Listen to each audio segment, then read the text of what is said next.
I'm joined now by James Davies, CEO of GMEX. So James, welcome. Thank you. So in the debate, banks, clients or competitors, innovation wasn't touched much on. So was there anything that you would like to add?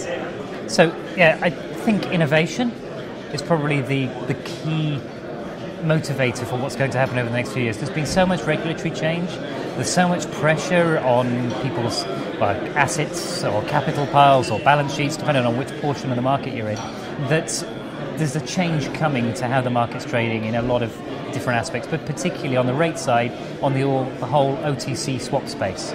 So we believe that these issues are going to be dealt with through innovation and new products. But there could be other ways that these issues could be dealt with.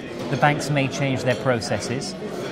But the leading solutions at the moment are all about bringing in new products. And this is a huge market. So this is a $750 trillion marketplace. And that just makes everything else feel so very small in terms of the total amount of capital that's moving around in notional terms. So whoever gets this right is going to transform the use of capital.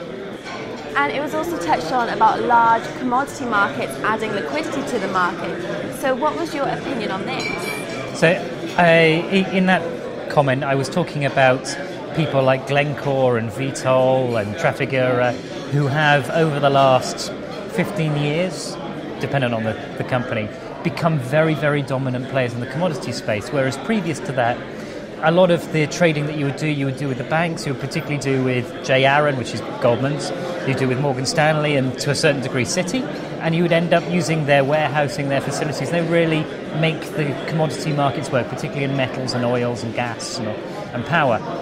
These days this is starting to move away, and now we're seeing these professional trading organizations which are in a way analogous to the high-frequency trading firms that provide liquidity into the rate space and the listed derivatives. They provide liquidity into the commodity space and allow the international trade to happen. They look very different, but their principle is that they're making money out of providing that liquidity and providing that flow.